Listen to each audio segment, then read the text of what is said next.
അമ്മ മാതാവിനും തിരുകുമാരനും ഒരു കോടി നന്ദി പറഞ്ഞതുകൊണ്ട് ഞാൻ എൻ്റെ സാക്ഷ്യത്തിലേക്ക് കിടക്കുകയാണ്. എൻ്റെ ഭർത്താവിൻ്റെ ഒരു രോഗാവസ്ഥയെക്കുറിച്ചാണ് ഞാൻ പറയുന്നത്. 3 വർഷങ്ങൾക്ക് മുമ്പ് ഒരു ഓപ്പറേഷൻ ചെയ്ത് ആ ഓപ്പറേഷൻ പരാജയം ചെയ്തെടുത്തിൽ നിന്നാണ് അമ്മ മാതാവിൻ്റെ ഉടമ്പടി എടുത്തതിന് ശേഷം എനിക്ക് ഈ സർജറിയിലൂടെ എൻ്റെ ഭർത്താവിൻ്റെ ജീവൻ തിരിച്ചു കിട്ടിയത്. ഞാൻ കോട്ടയം മെഡിക്കൽ കോളേജ് ആശുപത്രിയിൽ ബ്ലഡ് ഛർദ്ദിച്ച് ചേട്ടനെയും കൊണ്ട് കഴിയുകയായിരുന്നു 2 മാസത്തോളം. അവിടെ വെച്ച് ബ്ലഡ് ഒമറ്റ് ചെയ്ത് ആളുടെ ജീവന് തന്നെ അപായം സംഭവിച്ചിരുന്ന സമയത്ത് ഒരു ദിവസം അമിതമായി ബ്ലീഡിങ് ഉണ്ടായി. ഡോക്ടർ എന്നോട് പറഞ്ഞു, നിങ്ങൾ അറിയിക്കാനുള്ളവരെ എല്ലാം അറിയിച്ചോളൂ, ഈ കക്ഷിയെ എനിക്ക് എന്ത് ചെയ്യണമെന്ന് അറിയത്തില്ല, ഞങ്ങൾക്ക് ചെയ്യാനുള്ളതെല്ലാം ചെയ്തു കഴിഞ്ഞു എന്ന്. അങ്ങനെ ഞാനും ചേട്ടനും ബോധമില്ലാതെ ട്രിപ്പ് പോലും ഇടാൻ പറ്റാത്ത, പൾസ് പോലും കിട്ടാൻ പറ്റാത്ത ഒരവസ്ഥയിൽ ചേട്ടൻ കിടക്കുമ്പോൾ ഞാൻ കരഞ്ഞു നിലവിളിച്ചുകൊണ്ട് വീട്ടിലുള്ളവരെ വിളിച്ചറിയിച്ചപ്പോൾ അവിടെ നിന്നെ ഒരു ചേച്ചി എന്നോട് വന്ന് പറഞ്ഞു, മോള് കരയണ്ട, കൃപാസനം എന്ന് പറയുന്ന ഒരു പള്ളിയുണ്ട്, അവിടെ പോയി മോൾ ഉടമ്പടി എടുത്ത് നിൻ്റെ ഭർത്താവിന് വേണ്ടി പ്രാർത്ഥിക്കൂ, അമ്മ മാതാവും തിരുകുമാരനും നിൻ്റെ ഭർത്താവിൻ്റെ ജീവൻ തിരിച്ചു തരുമെന്ന്. ഞാൻ അതിന് മുന്നേ അവിടെ വെച്ച് എനിക്കൊരു പത്രം കിട്ടിയത് ഞാൻ ചേട്ടൻ്റെ കൈ കൊണ്ടു കൊടുത്തിട്ട് പറഞ്ഞു, ചേട്ടാ തലയണയുടെ കീഴിൽ വെച്ച് ചേട്ടൻ എന്നും രാവിലെയും വൈകിട്ടും അത് നെഞ്ചത്തോട് പിടിച്ച് പ്രാർത്ഥിയിൽ ബ്ലഡ് ഛർദ്ദിക്കുന്നത് മാറണേ എന്ന്. ഞാൻ അന്നേരം അവിടെ നിന്ന് കരഞ്ഞുകൊണ്ട് പറഞ്ഞു, അമ്മേ ഞാൻ ആശുപത്രിയിൽ നിന്ന് എന്ന് വീട്ടിൽ വന്നാലും ഞാൻ കൃപാസനത്തിൽ വന്ന് ഉടമ്പടി എടുക്കാം, എൻ്റെ ഭർത്താവിൻ്റെ ജീവൻ എനിക്ക് തിരിച്ചു തരണമെന്ന്. അങ്ങനെ ബോധം പോലും ഇല്ലാത്ത അവസ്ഥയിൽ കിടന്ന ആൾ പെട്ടെന്ന് പറയുക, എനിക്കൊരു കുഴപ്പവും ഇല്ല, നീ കരയാതെ. ഡോക്ടറും നേഴ്സുമാരും എല്ലാം അതിശയിച്ചുകൊണ്ട് ഞങ്ങളോട് ചോദിക്കുക, എന്തോ മാജിക്കാണ് ഈ നടന്നതെന്ന്. ഞാൻ അവിടുന്ന് വീട്ടിൽ വന്ന ഉടനെ തന്നെ ഞാനും മോളും കൂടെ കൃപാസനത്തിൽ വന്ന് ഉടമ്പടി എടുത്തു. അന്ന് എനിക്ക് ഉടമ്പടി എടുക്കണമെന്നുള്ള ഒരു മാനസികാവസ്ഥയിലല്ല വന്ന, ഭ്രാന്തമായ ഒരവസ്ഥ വന്നപ്പം മോള് പറഞ്ഞ, അമ്മേ ഉടമ്പടി എടുക്കണം, ഉടമ്പടി എടുത്ത് പപ്പാടെ ജീവൻ രക്ഷിക്കണം. അങ്ങനെ ഞങ്ങൾ ഉടമ്പടി എടുത്ത് 6 നിയോഗങ്ങളും അതിലെഴുതി. 5 നിയോഗമേ വെക്കാവൂ, ഒന്നും എനിക്കറിയത്തില്ല. ഞാൻ 6 നിയോഗവും വെച്ച്. ഞാൻ 6 നിയോഗം വെച്ചതിന് ശേഷം വീട്ടിൽ ചെന്ന് ഇവിടുന്ന് കിട്ടിയ തൈലവും ഉപ്പും തൈലം തേച്ച് നെഞ്ചത്ത് പ്രാർത്ഥിച്ച്, ഉപ്പ് എന്നും ചേട്ടന് രാവിലെയും വൈകിട്ടും എല്ലാം ഞാനങ്ങ് കൊടുക്കും, ബ്ലഡ് ഛർദ്ദിക്കാതിരിക്കാൻ വേണ്ടി. അങ്ങനെ ഞങ്ങൾ 2 പേരും കൂടെ പ്രാർത്ഥിച്ച് അവിടെ കഴിയുമായിരുന്നു. അങ്ങനെ ഉടമ്പടി എടുത്തതിന് ശേഷമാണ് ചേട്ടൻ്റെ രോഗം എന്തുവാണെന്നും ഈ ബ്ലഡ് എവിടുന്ന് വരുന്നെന്നും ഡോക്ടർക്ക് കണ്ടുപിടിക്കാൻ കഴിഞ്ഞതും ഓപ്പറേഷൻ ചെയ്യാമെന്ന് പറഞ്ഞതും. അതിനു മുന്നേ പറഞ്ഞ് ഹൈ റിസ്കിലാണ് ഓപ്പറേഷൻ ചെയ്യുന്നത്, ആളിൻ്റെ ജീവൻ തിരിച്ചു കിട്ടത്തില്ല, ഹാർട്ടിലേക്കുള്ള ഒരു നരമ്പും ബ്ലഡ് നരമ്പിലേക്കുള്ള ഒരു നരമ്പിൻ്റെ ഇടയ്ക്കാണ് ട്യൂമർ ഇരിക്കുന്നതെന്ന്. അപ്പോൾ ഞങ്ങൾ പറഞ്ഞു, ഏത് ഹൈ റിസ്ക് ആയാലും ഓപ്പറേഷൻ ചെയ്ത് ആടെ ജീവൻ രക്ഷിക്കണമെന്ന്. അവർ പറഞ്ഞ്, ഞങ്ങൾക്ക് ഉറപ്പില്ല, ഞങ്ങൾ ഹൈ റിസ്കിലേ ചെയ്യത്തുള്ളൂ, നിങ്ങൾക്ക് ഇഷ്ടമുണ്ടെങ്കിൽ മാത്രം സമ്മതിച്ചാൽ മതിയെന്ന്. ഞാനും മോളും കൂടെ തീരുമാനിച്ചു ഓപ്പറേഷൻ ചെയ്ത് പപ്പായ്ക്ക് ചെയ്യേണ്ടത് നമുക്ക് ചെയ്യാം മോളെ എന്ന് പറഞ്ഞു. അങ്ങനെ ഞാൻ ഉടമ്പടി എടുത്തതിന് ശേഷമാണ് ഈ രോഗം എവിടുന്നാണെന്നും ഈ രോഗം ആ ട്യൂമറിൻ്റെ അടുക്കൽ ഒരു നരമ്പ് പൊട്ടിയാണ് ബ്ലഡ് ഒമറ്റ് ചെയ്യുന്നതെന്ന് ഡോക്ടർക്ക് മനസ്സിലായത്. അങ്ങനെ ഡോക്ടർമാർ ഓപ്പറേഷത്തിന് സംഭവിക്കുകയും ഞാൻ ഓപ്പറേഷത്തിന് താമസം വന്നപ്പം കാശ് രൂപം കൊണ്ടുപോയി ആശുപത്രി സൂപ്രണ്ടിന് കൊടുക്കേണ്ട പേപ്പറിൽ വെച്ച് പ്രാർത്ഥിച്ച് മാതാവിനോടും തിരുകുമാരനോടും പറഞ്ഞ് എത്രയും പെട്ടെന്ന് എൻ്റെ ചേട്ടനെ ഓപ്പറേഷൻ ചെയ്യണം, 10 പേരുടെ ബ്ലഡാണ് കുത്തിയിട്ട് സർജറിക്ക് അവർ വീട്ടിലോട്ട് വിട്ടേക്കുന്നത്, ഇനിയൊന്ന് ഒമറ്റ് ചെയ്താൽ ഓപ്പറേഷൻ ചെയ്യത്തില്ലെന്ന് പറഞ്ഞു. അവിടെ നിന്ന് ഞാൻ പ്രാർത്ഥിച്ചിട്ട് വന്നതിൻ്റെ 5-ാം ദിവസം എന്നെ ആശുപത്രിയിൽ നിന്ന് വിളിക്കുന്നു സർജറിക്ക് വരാൻ. ഞാനും ചേട്ടനും കൂടെ സർജറിക്ക് പോവുകയും അതുപോലെ തന്നെ O നെഗറ്റീവ് ബ്ലഡാണ് കിട്ടത്തില്ലെന്ന് പറഞ്ഞത് 8 പേരെനിക്ക് എവിടുന്നൊക്കെയോ വന്ന് ഞാൻ വിളിച്ചപ്പോൾ വന്ന് ഞാൻ പോലും അറിയാതെ ബ്ലഡ് ബാങ്കിൽ ബ്ലഡ് കൊടുത്തിട്ട് പോന്നു. അതെല്ലാം അമ്മയുടെ കൃപയാണെന്ന് എനിക്കറിയാം. കാരണം ഒരു ദിവസം രാത്രി ഞാൻ പ്രാർത്ഥിച്ച് കരഞ്ഞ് നിലവിളിച്ച് കിടന്ന് അന്ന് രാത്രി അമ്മ എന്നെ സ്വപ്നത്തിൽ കാണിക്കുന്നു, ചേട്ടൻ്റെ നെഞ്ച് തുറന്നു പിടിച്ച് മുഴ ഇരിക്കുന്നിടം എന്നെ കാണിക്കുമെന്ന്. ആ മുഴ അകത്തോട്ട് കയറാൻ ഒത്തിരി വഴികൾ എന്നെ തുറന്ന് കാണിക്കുന്നു. അതിലെല്ലാ വഴികളും അടഞ്ഞിരിക്കുമ്പോൾ ഒരു വഴി വലിയ വിശാലമായ രീതിയിൽ തുറന്നിട്ടിട്ട് അതിലെ ഡോക്ടർ കയറി മുഴയെടുത്തുകൊണ്ട് വരുന്നതായിട്ട് അമ്മ എന്നെ രാത്രി കാണിച്ചു. അന്ന് രാവിലെ ഞാൻ ഉണർന്ന് പ്രാർത്ഥിച്ചിട്ട് ചേട്ടനോട് പറഞ്ഞു, ചേട്ടൻ നമുക്ക് വിഷമിക്കേണ്ട, അമ്മ നമ്മുടെ കാര്യം ഏറ്റെടുത്തെന്ന് തോന്നുന്നുണ്ട്. കാരണം ചേട്ടൻ്റെ നെഞ്ച് തുറന്നു വെച്ച് ചേട്ടൻ്റെ മുഴ എന്നെ സ്വപ്നത്തിൽ കാണിച്ചു അതെടുക്കാൻ പറ്റുമെന്ന്. അങ്ങനെ ഞങ്ങൾ ആശുപത്രി ഓപ്പറേഷത്തിന് ചെന്നു. ഓപ്പറേഷത്തിന് ചെല്ലുമ്പോഴും ഞാൻ കാശ് രൂപവും എണ്ണയും തേച്ച് ഉപ്പും കൊടുത്ത് എന്നും പ്രാർത്ഥിക്കും. എപ്പോഴും അങ്ങ് പ്രാർത്ഥനയുള്ളൂ. പുറത്തും നെഞ്ചത്തും കാശ് രൂപം വെച്ച് അങ്ങ് പ്രാർത്ഥിക്കും. കാരണം ഇനിയൊന്നും ബ്ലഡ് ഛർദ്ദിച്ചാൽ ചേട്ടന് ഒന്നും ചെയ്യാൻ പറ്റത്തില്ലെന്ന് ഡോക്ടർ പറഞ്ഞു. അതിന് മുന്നേ ഡോക്ടർ ഞങ്ങളോടൊരു കാര്യം പറഞ്ഞു, ഈ ഓപ്പറേഷൻ ചെയ്യുമ്പോൾ ആളെ ജീവനോടെ കിട്ടുമെന്നോ ഈ ആൾ പഴയ രീതി വരുമെന്നോ കോമാ സ്റ്റേജിലാവും, തലയിലോട്ടുള്ള ഒരു ബ്ലഡ് നരമ്പുണ്ട്, അതിനെന്തെങ്കിലും സംഭവിച്ചാൽ ആളെ തിരിച്ചു തരാൻ പറ്റത്തില്ലെന്നും പറഞ്ഞിരുന്നു. ഞാൻ ഈ എല്ലാ കാര്യങ്ങളും ഞാൻ ഉടമ്പടിയിൽ ഇത് വെച്ചിരുന്നു. അമ്മേ, എനിക്ക് ഒന്നും വരുത്താതെ പഴയതുപോലെ എനിക്ക് എൻ്റെ ഭർത്താവിനെ തിരിച്ചു കിട്ടണമെന്ന് ഞാൻ കരഞ്ഞ് അപേക്ഷിച്ചു പറഞ്ഞു.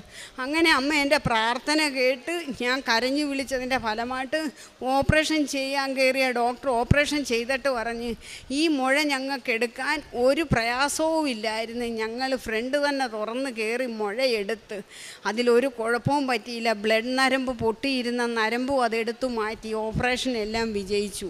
അന്നേരം ഞാൻ അവിടെ നിന്നിരുന്ന് ഓപ്പറേഷത്തിന് കയറ്റിയപ്പോഴും ഞാൻ കാശ് രൂപം വെച്ച് ഒറ്റയ്ക്ക് ഇരുന്ന് ഞാൻ 1 മണി വരെ ചേട്ടൻ്റെ സർജറിക്ക് മണിക്കൂറുകളെടുത്ത് അവിടെ ഇരുന്ന് ഞാൻ ICUയുടെ മുന്നിലിരുന്ന് പ്രാർത്ഥിച്ച് അമ്മേ, ഓപ്പറേഷൻ ഒന്ന് ചെയ്തത് അമ്മ, ഇനി എനിക്ക് കഴിവില്ല. രണ്ടാമത് ഓപ്പറേഷൻ ചെയ്യുമ്പോൾ ആളിന് എന്തെങ്കിലും കുഴപ്പമായി എനിക്ക് ആരുമില്ല, ഒരു കുഞ്ഞും ഞാനും മാത്രമേ ഉള്ളൂ, അമ്മ എന്നെ രക്ഷിക്കണമെന്ന് പറഞ്ഞു. ഞാൻ കരഞ്ഞു വിളിച്ച ഈ എല്ലാ പ്രാർത്ഥനയും എൻ്റെ അമ്മ എന്ത് ഞാൻ പറഞ്ഞിട്ടുണ്ടോ അതെല്ലാം ഞാൻ അന്ന് ഉടമ്പടി വെക്കാൻ നേരത്ത് ഈ മുഴ എടുത്താൽ ഈ മുഴ ഒരു ക്യാൻസർ പോലുള്ള അസുഖം ആകണമെന്ന് പോലും ഞാൻ അതിനകത്ത് ആകരുതേന്ന് പോലും ഞാൻ പ്രാർത്ഥിച്ചില്ല. കാരണം എനിക്ക് എന്ത് എഴുതണമെന്ന് അറിയത്തില്ലായിരുന്നു. അപ്പം ഓപ്പറേഷൻ കഴിഞ്ഞ് മുഴയെടുത്ത് തന്നപ്പോൾ ഇത്രയും ഒരു മുഴയ്ക്കകത്ത് എന്തെങ്കിലും കാണുമോ എന്നുള്ള ഒരു ടെൻഷൻ എൻ്റെ മനസ്സിനെ വല്ലാതെ അലട്ടി തുടങ്ങി. ഞാനപ്പോൾ അവിടെ നിന്ന് അത് ബയോപ്സിക്ക് അയക്കാൻ ഞാനതൊരു കൊണ്ടുപോയപ്പോൾ അവിടുത്തെ ടൈം കഴിഞ്ഞെന്ന് പറഞ്ഞു. ഞാനത് കൊണ്ടുവന്ന് ഞാൻ കിടക്കുന്ന തലക്കീഴി കൊണ്ടുവച്ചിട്ട് പ്രാർത്ഥിച്ച് എണ്ണ തേച്ച് ഞാൻ വിശ്വാസ പ്രമാണം ചൊല്ലിയിട്ട് പറഞ്ഞു, അമ്മേ, ഞാൻ ഉടമ്പടിയിൽ ഈ കാര്യം വെച്ചില്ല. അന്നത്തെ അവസ്ഥയിൽ എനിക്കതൊന്നും വെക്കാൻ തോന്നിയില്ല. ഇത് ബയോപ്സിക്ക് അയക്കുമ്പോൾ ഈ മുഴയ്ക്ക് ഒരു കുഴപ്പവും വരല്ലേ എന്ന് പ്രാർത്ഥിച്ചു. കുരിശു വരച്ചാണ് ഞാൻ പ്രാർത്ഥിച്ചത്. അപ്പോൾ അന്ന് രാവിലെ ഞാനത് കൊണ്ടുപോയി ബയോപ്സിക്ക് കൊടുത്ത് 15 ദിവസം കഴിഞ്ഞപ്പം ആ റിസൾട്ട് വന്നപ്പോൾ അതിനകത്ത് ഒരു കുഴപ്പവും ഇല്ല എന്ന് പറഞ്ഞ്. എന്നിട്ടും അവർക്ക് എന്തോ ഒരു സംശയം കൊണ്ട് ഇത് എവിടെ നിന്നുണ്ടായതാണെന്ന് അറിയാൻ വയ്യാതെ അവർ റീടെസ്റ്റിന് അയച്ചപ്പോൾ ആ അയക്കാൻ തന്ന ഡോക്ടർ തന്ന ചീട്ടിനകത്ത് ഞാൻ കാശ് രൂപം വെച്ച് എത്ര വിശ്വാസ പ്രമാണം ചൊല്ലിയെന്ന് എനിക്ക് തന്നെ നിശ്ചയമില്ല. ഞാൻ ആശുപത്രിയിൽ നിന്ന് ഞാൻ അവിടെ നിന്ന് കരഞ്ഞുകൊണ്ട് അമ്മ മാതാവിനോട് പറഞ്ഞു, അമ്മേ, ഈ മുഴ ഇനി റീടെസ്റ്റിന് അയക്കുമ്പോഴും ഒരു കുഴപ്പവും കാണരുത്. എൻ്റെ ഭർത്താവിനെ എനിക്ക് ജീവനോടെ തിരിച്ചു തന്ന അമ്മ ഇതിലും എന്നെ രക്ഷിക്കണമെന്ന് പറഞ്ഞു. ഉടമ്പടി വെക്കാത്ത കാര്യം പോലും എൻ്റെ അമ്മ അതിലും എന്നെ കേട്ട് റിസൾട്ട് വന്നപ്പോൾ ഡോക്ടർ പറഞ്ഞു, ഇനി ഒരു കുഴപ്പവും ഇല്ല, ഇത് നരമ്പിൽ നിന്ന് വന്ന ഒരു മുഴയാണ്. ഈ മുഴ ഇനി ഒരു കുഴപ്പവും ഇല്ലാത്ത മുഴയാണ്. ഇനി ഒരിക്കലും മരുന്നും കഴിക്കേണ്ട, 2 മാസവും കൂടെ കഴിഞ്ഞാൽ ആശുപത്രിയിലും വരണ്ടെന്ന് ഡോക്ടർ പറഞ്ഞു. ഇതെല്ലാം എൻ്റെ അമ്മ മാതാവ് കർത്താവായ തമ്പുരാനും എനിക്ക് നേടിത്തന്ന അനുഗ്രഹങ്ങൾ. ഇത് കൂടാതെ തന്നെ പല കാര്യങ്ങളും ഞാൻ പറയാത്തത് പോലും അമ്മ എനിക്ക് സാധിച്ചു തരുന്നുണ്ട്. ഒരു സംഘടനക്കാർ ഞങ്ങൾക്ക് ജീവിക്കാൻ നിവൃത്തിയില്ലെന്നും പറഞ്ഞ് ഒരു നിശ്ചിത തുക വീതം 12 മാസം തരാമെന്ന് ഇങ്ങോട്ട് വന്ന് പറഞ്ഞു. അതും എൻ്റെ അമ്മ മാതാവും കർത്താവായ തമ്പുരാനും എനിക്ക് തന്നതാണ്. എല്ലാം അമ്മയാണ് എനിക്ക് നേടിത്തരുന്നതെന്ന് ഞാൻ എപ്പോഴും ചേട്ടനോട് പറയും. ചേട്ടാ, ഒന്നിനെക്കുറിച്ചും വിഷമിക്കേണ്ട, അമ്മയാണ്. ഇതേപോലെ തന്നെ ചേട്ടന് പഴയതുപോലെ ആവാൻ കഴിയും. പക്ഷേ ഇത്രയെല്ലാം പ്രശ്നമുണ്ടെന്ന് പറഞ്ഞിട്ടും ഒരു പ്രശ്നമില്ലാതെ അമ്മ നേടി എല്ലാം തന്നിട്ടുണ്ടെങ്കിൽ ഇനിയുള്ള അസ്വസ്ഥതകളും മാറ്റി. സൗണ്ടിനൊരിച്ചിരി പ്രശ്നമുണ്ട്. ഇപ്പം ഞാൻ എന്നും തൈലവും കാശ് രൂപവും വെച്ച് ഞാൻ പ്രാർത്ഥിക്കുന്നുണ്ട്. അങ്ങനെ ആ സൗണ്ട് ചെറുതായിട്ട് തെളിഞ്ഞു വരുന്നുണ്ട്. അതും അമ്മ എനിക്ക് മാറ്റിത്തരും. അതെൻ്റെ വിശ്വാസമാണ്. ഞാൻ എന്ത് കാര്യവും അമ്മയോട് പറഞ്ഞിട്ടുണ്ടോ അതെല്ലാം ഞാൻ പറയും. ചേട്ടനോട് പറയും. ഡോക്ടർ പറയുന്നതൊന്നും ചേട്ടൻ കേൾക്കണ്ട, നമുക്ക് അമ്മ പറയുന്നത് മാത്രം കേട്ടാൽ മതി. അമ്മ എന്നോട് ഓരോ കാര്യങ്ങളും മനസ്സിൽ ഇങ്ങനെ ഇരുന്ന് പറഞ്ഞു തരും. എൻ്റെ എല്ലാ വിഷമസ്ഥിതികളിലും ഞാൻ ഒറ്റയ്ക്ക് നടന്നലയുമ്പോഴും ആശുപത്രി കിടന്ന് ഭ്രാന്തിയെ പോലെ ഓടുമ്പോഴും എനിക്ക് ഒരു പേടിയും ഭയവും ഇല്ലാതെ എൻ്റെ അമ്മ എൻ്റെ കൂടെ നിന്ന് എനിക്ക് ഞാൻ 3 മാസം ഒരു പ്രാന്തിയെപ്പോലെ അലഞ്ഞ സമയത്തും എനിക്കൊരു ക്ഷീണമോ തളർച്ചയോ ഒന്നും തോന്നാതെ എൻ്റെ അമ്മയാണ് എൻ്റെ കൂടെ നടന്നെല്ലാം ചെയ്തതെന്നും നിനക്ക് ഞാനുണ്ട് നീ നടന്നോ എന്ന് പറഞ്ഞ് എല്ലാ കാര്യങ്ങളും സാധിച്ചു തരുന്നതും എൻ്റെ അമ്മയാണ്. ഞാൻ എൻ്റെ അമ്മയെ ഇനി മരിച്ചാലും എനിക്ക് അമ്മയോടുള്ള കടപ്പാട് തീർക്കാൻ പറ്റത്തില്ല. കാരണം എനിക്ക് ജീവിതമേ ഇല്ലെന്ന് പറഞ്ഞെടുത്ത് നിന്ന് എൻ്റെ ഒരു ജീവൻ എനിക്ക് തിരിച്ചു തരികയും എൻ്റെ കുഞ്ഞിനൊരച്ഛനെയെങ്കിലും കൊടുത്തതിൽ അമ്മയോട് പറഞ്ഞാൽ തീരാത്ത കടപ്പാടുണ്ട്. കാരണം ഡോക്ടർമാർക്ക് വേറെ അതിശയമായിപ്പോയി ഇതെങ്ങനെ സംഭവിച്ചെന്ന്. ഒന്ന് സർജറി ചെയ്ത് അവർക്ക് മുഴയെടുക്കാൻ പറ്റാതെ അവർ അത് അടച്ചു വെച്ചെടുത്തു എന്ന് രണ്ടാമത് ഉടമ്പടി എടുത്തതിന് ശേഷം ആ മുഴ ഒരു തടസ്സവും കൂടാതെ എടുക്കുകയും ഇത്രയും റിസ്ക്കുള്ള ഭാഗത്ത് ഹാർട്ടിൻ്റെ ലെൻസിൻ്റെ ഇടയ്ക്കിരുന്ന മുഴ ആർക്കും ഒരു പ്രശ്നവും സംഭവിക്കാതെ ചേട്ടൻ്റെ ആരോഗ്യസ്ഥിതിക്കും ഒരു പ്രശ്നം വരാതെ എടുക്കാൻ ഞങ്ങളോട് കനിവ് തോന്നിയ അമ്മയോട് എന്നും എൻ്റെ കുടുംബവും കടപ്പെട്ടതായിരിക്കും. ഞാൻ എൻ്റെ മോളോടും പറയും, അമ്മ മരിച്ചു പോയാലും മോള് അമ്മയെ മറക്കല്ലേ, അമ്മയ്ക്ക് വേണ്ടി എപ്പോഴും പ്രാർത്ഥിക്കണം എന്ന് പറയും. ചേട്ടനെയും മോളെയും എല്ലാം പിടിച്ച് നിർത്തി ഞാൻ പ്രാർത്ഥിപ്പിക്കും. പിന്നെ പേക്ഷിത പ്രവർത്തനങ്ങളെന്ന് പറഞ്ഞാൽ ഒത്തിരി ഒന്നും ചെയ്യാൻ എനിക്ക് ടൈം കിട്ടിയില്ല. ഈ 2-3 മാസം കഴിഞ്ഞിടയിൽ ഞാൻ അങ്ങ് ആശുപത്രികളായിട്ട് പോവുകയും വരികയും ചെയ്തുകൊണ്ടിരുന്നു. എന്നാലും ഞങ്ങൾ ഗവൺമെൻറ് ആശുപത്രിയിലെ രോഗികളെ കാണാൻ ഞാനും മോളും ഭക്ഷണം കൊണ്ട് കൊടുക്കുകയും അടുത്തുള്ള ക്യാൻസർ രോഗികളെ ചെന്ന് കണ്ട് അവർക്ക് പ്രാർത്ഥിച്ച് അവരെ ഇവിടെ വരാൻ ഞാൻ പറഞ്ഞിട്ടുണ്ട്. അവർ സർജറി ചെയ്ത് കോട്ടയത്ത് കഴിയുകയാണ്. അവർക്ക് ഒരാപത്ത് വരാതെ അവരും ഇവിടെ വന്ന് സാക്ഷ്യം പറയാൻ അമ്മ മാതാവ് ഇടയാക്കട്ടെ എന്ന് പ്രാർത്ഥിക്കുന്നു. അവർക്ക് വേണ്ടി ഞാൻ ഇന്നും പ്രാർത്ഥിക്കുന്നുണ്ട്. അവർക്കും ദൈവമല്ലാതെ ആരും ഇല്ലാത്തവരാണ്. അങ്ങനെ ഞാൻ എല്ലാവരോടും പത്രം കൊടുത്തിട്ട് പറയുന്നുണ്ട്, നിങ്ങൾ കൃപാസനത്തിൽ പോകണം, നിങ്ങൾ പോയി നിങ്ങളുടെ കാര്യങ്ങൾ അവിടെ അമ്മയോട് പറ, അമ്മ നിങ്ങൾക്കതെല്ലാം സാധിച്ചു തരും. അമ്മയ്ക്കേ സാധിക്കാൻ പറ്റത്തുള്ളെന്ന് എനിക്കറിയാവുന്ന കാര്യങ്ങൾ ഞാൻ മറ്റുള്ളവരെ ധരിപ്പിക്കാൻ എപ്പോഴും നോക്കും. കാരണം എനിക്ക് ആരുമില്ലായിരുന്നു. എനിക്ക് ആപത്ത് വന്നപ്പം ബന്ധുക്കളായാലും ആരും ആയാലും എൻ്റെ കൂടെ നടക്കാൻ അമ്മയും കർത്താവായ തമ്പുരാനേ ഉള്ളൂ.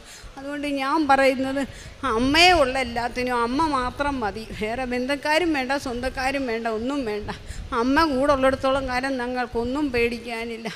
അമ്മയോടും തിരുകുമാരനോടും ഒരു കോടി നന്ദി പറഞ്ഞുകൊണ്ട് ഞാൻ എൻ്റെ വാക്കുകൾ ഇവിടെ. സാമുവേലിൻ്റെ 2-ാം പുസ്തകം 22-ാം അധ്യായം 7-ാം തിരുവചനം. കഷ്ടതയിൽ ഞാൻ കർത്താവിനെ വിളിച്ചപേക്ഷിച്ചു, എൻ്റെ ദൈവത്തോട് ഞാൻ നിലവിളിച്ചു. അവിടുന്ന് തൻ്റെ ആലയത്തിൽ നിന്ന് എൻ്റെ അപേക്ഷ കേട്ടു. എൻ്റെ നിലവിളി അവിടുത്തെ കാതുകളിലെത്തി. ശ്രീകല എന്ന ഈ സഹോദരി ജീവിത പങ്കാളിക്ക് വേണ്ടി കണ്ണീരോടുകൂടി അമ്മ മാതാവിൻ്റെ തിരുനടയിൽ ഉടമ്പടി എടുത്തതും വളരെ ഗുരുതരമായ രോഗാവസ്ഥയിൽ മരണത്തിലേക്ക് വഴുതിക്കൊണ്ടിരുന്ന ജീവിതത്തെ പരിശുദ്ധ അമ്മ മാതാവ് അത്ഭുതകരമായി പൂർണ്ണ ആരോഗ്യത്തോടെ സൗഖ്യത്തോടുകൂടി ജീവിതത്തിലേക്ക് തിരികെ കൊണ്ടുവന്നതിനെയാണ് ഈ സഹോദരി സാക്ഷ്യപ്പെടുത്തുന്നത്. സഹോദരിയുടെ വാക്കുകളിൽ ആവർത്തിച്ച് പറയുന്നുണ്ട്, തുടർച്ചയായി രക്തം ഛർദ്ദിച്ചു കൊണ്ടിരുന്ന രോഗത്തിൻ്റെ കാഠിന്യം കാരണം ഓപ്പറേഷൻ പോലും ഡോക്ടർമാർ വേണ്ടെന്ന് വെച്ചിരുന്ന സാഹചര്യങ്ങൾ, അത് വളരെ ഗുരുതരാവസ്ഥയിൽ ഓരോ ദിവസവും മുന്നോട്ട് നീങ്ങിക്കൊണ്ടിരിക്കുമ്പോൾ അമ്മ മാതാവിൻ്റെ തിരുനടയിലെത്തി ഉടമ്പടി എടുത്തപ്പോൾ എവിടെയാണ് ഈ രക്തം പുറത്തേക്ക് വരുന്നത്, ഏത് ഞരമ്പിൽ കൂടെയാണ് ലീക്കാവുന്നത് എന്ന് ഡോക്ടർമാർക്ക് കണ്ടെത്തുവാനുള്ള വെളിച്ചം കിട്ടി. അതോടൊപ്പം ഓപ്പറേഷന് മുമ്പ് തന്നെ സഹോദരിക്കൊരു സ്വപ്നം ലഭിക്കുന്നു. ആ സ്വപ്നത്തിൽ അത് എങ്ങനെയാണ് ഈ മുഴ നീക്കം ചെയ്യപ്പെടുന്നതെന്ന് അമ്മ മാതാവ് കാണിച്ചു കൊടുക്കുന്നു. ശരണപ്പെട്ട് കണ്ണീരോടെ അമ്മയുടെ സന്നിധിയിൽ പ്രാർത്ഥിക്കുമ്പോൾ അമ്മ നൽകുന്ന സാന്നിധ്യത്തിൻ്റെ അടയാളമാണ് സ്വപ്നത്തിലൂടെ മകൾക്ക് ലഭിക്കുന്നത്. ജീവിത പങ്കാളിക്ക് ലഭിച്ച ഏറ്റവും വലിയ ആത്മധൈര്യവും ഈ സ്വപ്നമായിരുന്നു. ജീവൻ തിരികെ കിട്ടുമെന്ന് അമ്മ മാതാവ് അടയാളം കൊടുത്തിട്ടാണ് അടുത്ത ദിവസം ഓപ്പറേഷന് വേണ്ടി വിധേയനാവുന്നത്. ഓപ്പറേഷൻ എന്താണോ മകൾ കണ്ടത് അതുപോലെ തന്നെ ഡോക്ടർമാർ ചെയ്യുകയും അവർ അത് തന്നെ തിരികെ വന്ന് പറയുകയും ചെയ്യുന്നു. പിന്നീട് അതിൻ്റെ ബയോപ്സിയിലേക്കുള്ള മറ്റ് പരിശോധനകളിലും പൂർണ്ണമായ സൗഖ്യമാണ് ഈ സഹോദരന് തമ്പുരാൻ നൽകിയത്. ഈ സഹോദരി പറയുന്നുണ്ട്, ഒരു ദിവസം രാത്രി മുഴുവനും എൻ്റെ കിടക്കയുടെ അരികിൽ ഈ 2 കിലോയോളം ഭാരമുള്ള ഉള്ളിൽ നിന്നെടുത്ത ഈ മുഴ അത് ഞാൻ കുരിശടയാളം വരച്ച് വിശ്വാസപ്രമാണം ചൊല്ലി നേരം വെളുക്കും വരെ ഞാൻ പ്രാർത്ഥിച്ചു കൊണ്ടിരുന്നുവെന്നാണ്. അതുകൊണ്ട് ആദ്യത്തെ ബയോപ്സിയുടെ റിസൾട്ട് വന്നപ്പോൾ യാതൊരു കുഴപ്പവുമില്ല എന്നറിയുന്നു. വീണ്ടും ഡോക്ടർമാർ അടുത്തൊരു ചീട്ട് എഴുതി കൊടുത്തിട്ട് വീണ്ടും അടുത്ത ഗവേഷണത്തിന് വേണ്ടി, പരിശോധനയ്ക്ക് വേണ്ടി അയക്കുമ്പോൾ അതും സഹോദരി പറയുന്നുണ്ട്, കണ്ണീര് കൊണ്ട് ആ ചീട്ട് മുഴുവനും ഞാൻ നിരന്തരം അമ്മ മാതാവിനോട് പ്രാർത്ഥിച്ച്, അത് മുഴുവനും ഞാൻ കുരിശടയാളം വരച്ച് പ്രാർത്ഥിച്ച്, ഒരു പോറലും തുടർ ചികിത്സയും ഉണ്ടാവരുത് എന്ന് അപേക്ഷിച്ചുകൊണ്ടാണ് ഞാനത് പരിശോധനയ്ക്ക് അയച്ചത്. അതുപോലെ തന്നെ തിരികെ വന്നപ്പോൾ ഒരു മരുന്ന് പോലും വേണ്ട എന്ന രീതിയിൽ പൂർണ്ണ ആരോഗ്യവും സൗഖ്യവും നൽകിക്കൊണ്ട് ഈ മകനെ ജീവിതത്തിലേക്ക് തിരികെ നൽകിയതിൻ്റെ സന്തോഷവും സാക്ഷ്യവുമാണ് പങ്കുവയ്ക്കുന്നത്. എത്ര ക്ലേശകരമായ ജീവിതാവസ്ഥയിലൂടെ നമ്മൾ പോകുമ്പോഴും പരിശുദ്ധ കൃപാസന മാതാവിൻ്റെ നിരന്തരമായ സംരക്ഷണവും സഹായവും നമുക്ക് ജീവിത പ്രശ്നങ്ങൾക്ക് പരിഹാരവും നമ്മുടെ പ്രാർത്ഥനകൾക്ക് ഫലസിദ്ധിയും രോഗത്തിന് സൗഖ്യവുമായി തിരുക്കുമാരനിൽ നിന്ന് നേടിത്തരുന്നു എന്ന വലിയ ബോധ്യം ഈ സാക്ഷ്യത്തിലൂടെ പങ്കുവയ്ക്കപ്പെടുകയാണ്. നമ്മുടെ ജീവിതത്തെയും അതിൻ്റെ എല്ലാ അവസ്ഥകളെയും അമ്മ മാതാവിനും തിരുക്കുമാരനും സമർപ്പിച്ചുകൊണ്ട് ഈ സാക്ഷ്യത്തെ കരഘോഷത്തോടു കൂടി നമുക്ക് സമർപ്പിക്കാം. അത്യപൂർവ ദൈവാനുഭവങ്ങൾ ഇനി നിങ്ങൾക്കും സ്വന്തം. ഈ യൂട്യൂബ് ചാനൽ ഇതുവരെ സബ്സ്ക്രൈബ് ചെയ്തിട്ടില്ലെങ്കിൽ ഇപ്പോൾ തന്നെ സബ്സ്ക്രൈബ് ചെയ്യുക. ഈ വീഡിയോ ഇപ്പോൾ തന്നെ നിങ്ങളുടെ സുഹൃത്തുക്കൾക്ക് ഷെയർ ചെയ്തുകൊണ്ട് കർത്താവിൻ്റെ പ്രേക്ഷിതരാകുക.